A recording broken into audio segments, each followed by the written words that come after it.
Hey, good morning, everyone. Happy Tuesday. It is July 18th, and it is super hot here in Bulgaria. Sweating viciously here on a Tuesday in the midday. So, hope everyone's doing well. What we're going to be talking about is a few different things. Talking about the conditions of the stock market, generally talking about the S&P 500 futures. We'll break down a trade plan as well towards the end of this video, but let's go through some news to begin with. Also, yesterday, not to mention, we had a decent little rally in the S&P, especially to the close of the day on very, very weak volume. Today was one of the, no, sorry, yesterday was one of the most boring days I have traded in a very long time or have witnessed. It was like trying to milk a rock. So let's dive into this. Let's see what kind of trade plan we might come up with today. And let's start off with EV. Let's talk about EV. Tesla, as we know, is going to be reporting earnings later this week.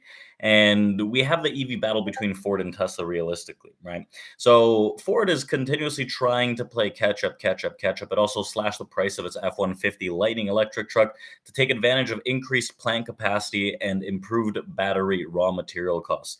So it continued to work on scaling products. So the Detroit auto manufacturer has been working on improving accessibility to help lower prices and shorten the wait times for the F-150 Lightning.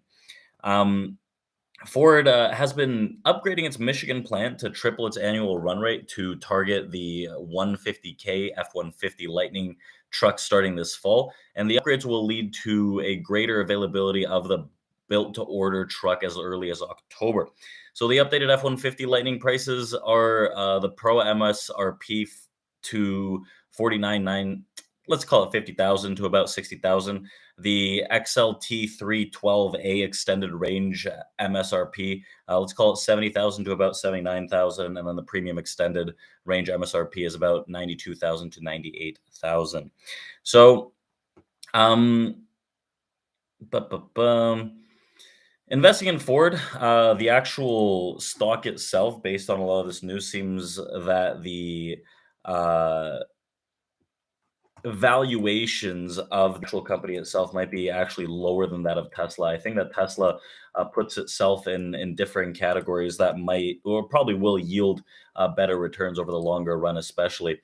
Ford seems like a lower value stock personally, right? It's gapping down right now. I think there could be a little more downside in this before we start picking this back up. But I don't know what the potential of this actual name is. I don't necessarily see it potentially running another 100, 200%, while Tesla, on the other hand, being a part of growth, right, has that potential, right?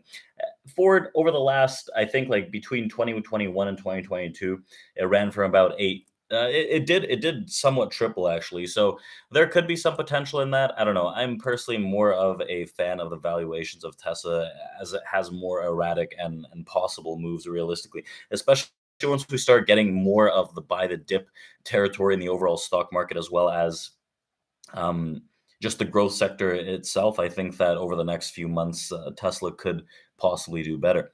Talking about loans and credit out of America as well, there are more and more Americans getting rejected for loans, while fewer are applying for any kind of credit, as banks are tightening credit conditions amid the rising borrowing costs. The rejection rate for the U.S. credit applicants climbed to about 22% in 12 months through June, as the Federal Reserve survey showed, marking the highest level since 2018. The increase has been broad based across age groups and highest among those with credit scores under 680. The rejection rate for auto loans exceeds the application rate for the first time since the Fed's SCE credit access survey that started in 2013, notching a new series high. So, credit, we'll see what the credit risk is realistically. A lot of people are talking about a potential credit recession, which, if anything does happen, it's probably going to be after 2024 overall. I think the 10 years are fairly high as well. I think 10-year yields do drop off in the next few months, putting some upside pressure in bonds, which is one of the trades that I do like. But talking about the futures market and what we could expect on the day, I think that yes, okay, we can seem overbought like I've been talking about for a while. I am looking for some kind of downward play to pick up some of the longs. Right now, as it stands, it seems like the Sell side is struggling really aggressively here, and the longs, albeit right there, these are weak-handed longs. I would say that these longs are low volume, and they're coming into areas where they're probably going to get squeezed once real sellers come in. But we're in this summer period in the markets that could take a huge toll on volatility and volume. So this allows for all these buyers to just continuously step into this market and just see it continuously press higher.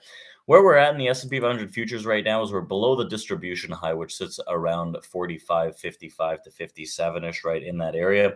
That's a general distribution high. I think that as long as we open within the distribution, which is below that current high and above the 45.25 area, I think some sellers could try the tops of those distributions to see if we can get into that 45.40 area. 45.40, 45.43. We'll see how buyers interact from that level. But so far, we've seen a bit of downside from yesterday's peaks and yesterday's overall upside move. But it doesn't necessarily seem that the sell side's really overtaking things just yet as we're getting close to this market open. So I'll be looking to see if any sellers come in around that 45.55 area, plus or minus a few points, and then see if we can target that 45.40 region, plus or minus a few points. Realistically, volume on the day today is, I have no idea. Where is it?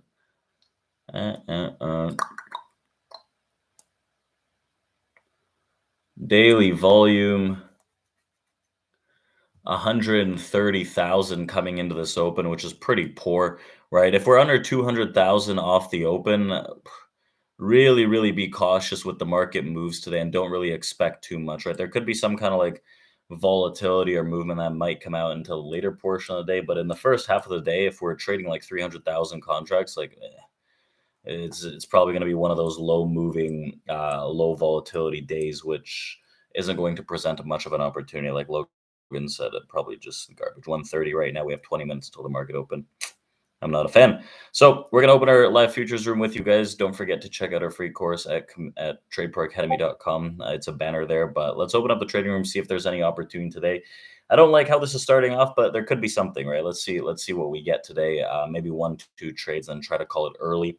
And if there is volume, right, then that's when we start looking for more things. But it doesn't seem like that might be the case today. So thank you guys. We'll do this again tomorrow, and I'll see you guys later.